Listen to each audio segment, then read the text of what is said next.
Hello everyone, আসসালামু আলাইকুম সবাইকে। আশা করছি সকলে ভালো আছেন। আমিও আল্লাহর রহমতে ভালো আছি। আপনার জন্য আরেকটি নতুন রেসিপি নিয়ে চলে আসলাম। আজকে এখানে আমি কচুর শাক নিয়ে নিয়েছি। কচুর শাক ভাজি করে দেখাবো শুটকি দিয়ে। এই কচুর শাকগুলো আসলে গ্রামে গঞ্জলে পথে ঘাটে এমনিতেই জন্মায়। কিন্তু আমরা শহর অঞ্চলে যারা থাকি তারা এই শাকগুলো আসলে বাজার থেকে আঁটি হিসেবে কিনে আনতে হয়। আমি বাজার থেকে ১ আঁটি কচুর শাক নিয়ে এসেছি। অনেকদিন হয়েছে কচুর শাক রান্না খাইনি সেজন্য। এখন শাকগুলোকে আমি কেটে ধুয়ে পরিষ্কার করে ভালোভাবে একটু লবণ দিয়ে আর ১ কাপ পানি দিয়ে সেদ্ধ করে নিয়েছি। এখন আমি এগুলোকে একটু একবারে নরম, নরম করে পেস্ট করে নিব।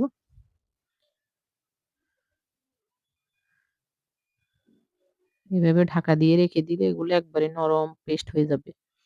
এখন এখানে আমি গরম মসলা নিয়েছি, ৮-১০ টা লবঙ্গ, দারচিনি এবং ৪ টে এলাচ নিয়ে নিয়েছি। নিয়ে এগুলোকে আমি পাটায় ভালোভাবে পেস্ট করে নিয়েছি। এখন এখানে একটা কড়াইতে একটু তেল দিয়ে দিচ্ছি। তেলগুলো গরম হওয়া পর্যন্ত অপেক্ষা করব।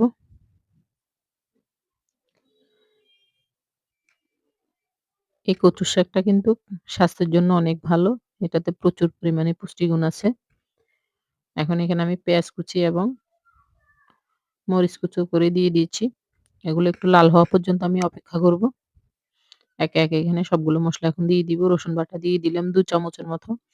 যেহেতু এখানে কচু শাকে একটু রসুন বাটাটা বেশি দিতে হয়, না হলে এখন এখানে আমি জিরে গুঁড়ো ১ চামচ এবং ধনে গুঁড়ো ১ চামচ দিয়ে দিয়েছি। হলুদ গুঁড়ো দিয়ে দিলাম ১ চামচ। কচুর শাকটা যেহেতু পরিমাণে কম সেজন্য আমি সবগুলো কম পরিমাণে দিব। আসলে যে যেভাবে রান্না করে খেতে পছন্দ করে, কেউ ডাল দিয়ে, এমনিতেই ভাজি করে তেলের মধ্যে। আমি আজকে একটু লইট্টা শুটকি দিয়ে রান্না করে দেখাবো। এখন এখানে আমি গরম মসলার পেস্ট গুলো দিয়ে দিলাম। যেহেতু গরম মসলার মধ্যে লবঙ্গ আছে, লবঙ্গটা কিন্তু প্রচুর পরিমাণে ঝাল। সেজন্য আমি এখানে মরিচ গুঁড়োটা একটু কম ব্যবহার করব, অল্প একটু দিব। ১/২ চামচের মতো মরিচ গুঁড়ো দিয়ে দিব এবং এখানে কাঁচামরিচটা দিয়েছি। কাঁচামরিচের ঝাল আছে।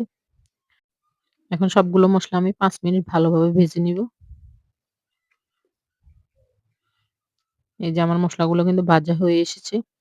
এই পর্যায়ে আমি এখানে ২ কাপ পরিমাণে পানি দিয়ে দিব এবং পানিগুলো ভালোভাবে মসলার সাথে মিশিয়ে নিব।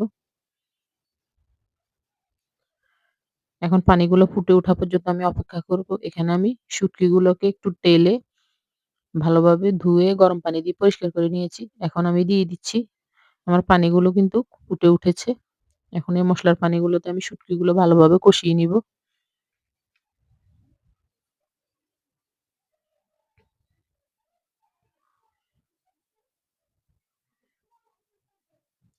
এখন এখানে আমি ১ টুকরো আদা দিয়ে দিলাম।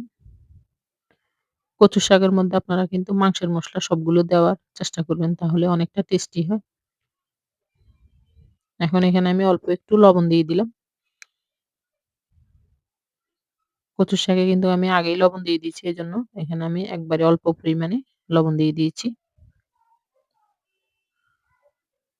দেখেন আমার শুটকিগুলো কিন্তু কষা, কষা হয়ে গেছে এবং তেলগুলো উপরে উঠে এসেছে। এই পর্যায়ে আমি একটু নেড়েচেড়ে এখন কচু শাকগুলো এখানে দিয়ে দিব।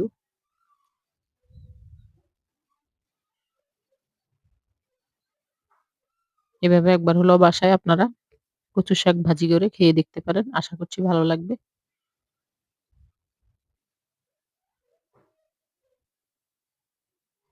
গরম মসলাটা দেওয়াতে কচু শাকের মধ্যে আলাদা একটা স্মেল আসে এবং খেতেও ভালো লাগে।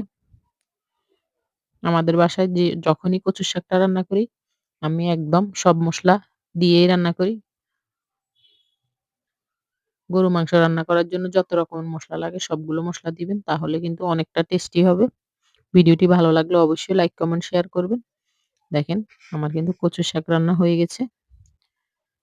আমার চ্যানেলটিকে সাবস্ক্রাইব করে দিবেন। আল্লাহ হাফেজ।